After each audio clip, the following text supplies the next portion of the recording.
their hands on you. And unfortunately, they're not written here on the forehead to say this one is not favoring.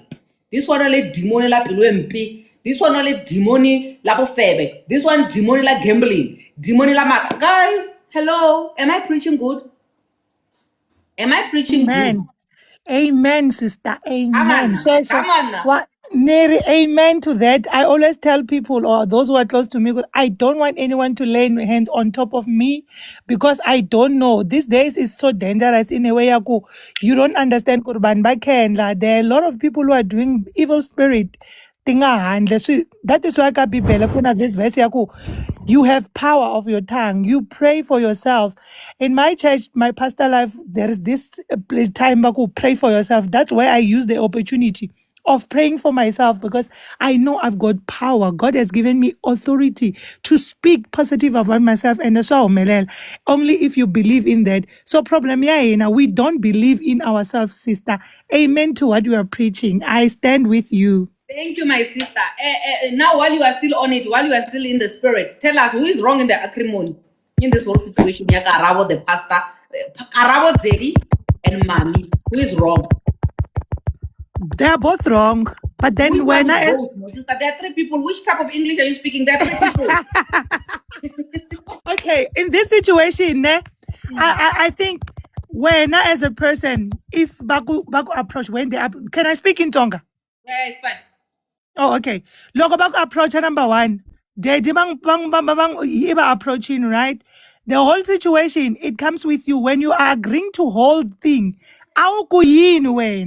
Why are you agreeing something that you feel it's wrong? You as a person. Okay. And the daddy is wrong as well okay, wait, let's address one at a time, ne? Because on the one you are saying, what were you doing agreeing to that? I don't know if you heard me when I said, there's a lady on Facebook who said, Nami, I used to jola this pastor and the wife used to run around after me. I had to let go of the pastor. And then now other Karabos are there. Karabo is not the only one. In fact, right now, maybe Mfundisi is over Karabo, there's somebody else. So this one that you are talking to Karabo, that means you are talking to all the Karabos that the Mfundisi is ever going to encounter, right? Okay. I will always say this, as women, if a guy, they come and lie to us and we agree of something, we know that we are going to church and the pastor is our pastor, all of us, right? And pastor is getting away with the whole situation because we are allowing him to be the victim of him. All of us. Because now, as to Karabo number 1, number 2, number 3, number 4, daddy is wrong and Mamfundisi Navova wrong because Mamfundisi is always protecting the husband and following other Karabos and say, no, this is my husband. Stay away from my husband. Stay away. So now we are letting them get away with everything. Their pastors are always wrong because they know the word of God, number 1.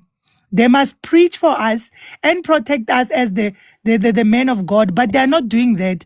We end up being trapped by them because they will come to me and say, in the name of Jesus. And then we agreeing to that. As a child of God, you know it's wrong what he's doing because he's got mamfundisi. Pastor Batamabari wrong because he know the word of God. He is always wrong and he's using the word of God to fish each and every Karabo to come to him. And he will say to you that, no, you are a child of God, you must pass by me. The Holy Spirit will give you your own husband while he's busy chowing you. And you are agreeing to that. I think another problem, my sister, with us believing the pastors is that we really do believe they are a mouthpiece of God. So we do believe when they are doing something wrong, it's kind of acceptable when they're the ones who are doing it because they're the ones who are supposed to reprimand us. So if they're the ones who are doing it, that means if you're doing a sin and you're committing with a pastor, it's like it's not wrong for as long as you're doing it with a holy person. That goes back to us worshipping our pastors. You get what I mean? Don't you think they're using muti on us? They are. You know, don't you think that because a person with a normal senses won't do that? You won't agree to such. What do you don't mean, you think that? My sister, what do you mean? You know, today, I was talking to somebody about this thing of us having what do you call it? You call it is it Stockholm syndrome, where you keep going back to your abuser over and over and over again. Yeah. When we didn't know these words, when we didn't know what this is a trauma response, it was witchcraft. How am I always going back to the same man who is beating me up? He has bewitched me. No, my sister, it's a psychological thing. You are messed up psychologically. So some of these things, it's not always, I'm not going to dismiss witchcraft. I've never experienced witchcraft. Maybe I have, but because I don't take it, that it's not that deep for me. Maybe that's why I've never acknowledged it. But for me, I feel like some of these things, it's blaming witchcraft is always the easy way out. It's like a shortcut. Okay, on my last words, before I give other people a chance, I will say we can't take the witchcraft thingy and put it aside. You know why? Because you can see that this is a sister who loves God, and all of a sudden she's going to be involved with a pastor. You will ask yourself how. So if the pastor is using, like, why manipulator?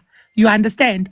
To do that, because believe me or not, these pastors are going to inyang us to get power, to overpower the members of the church so that we can give. Some they're taking the whole money each and every month.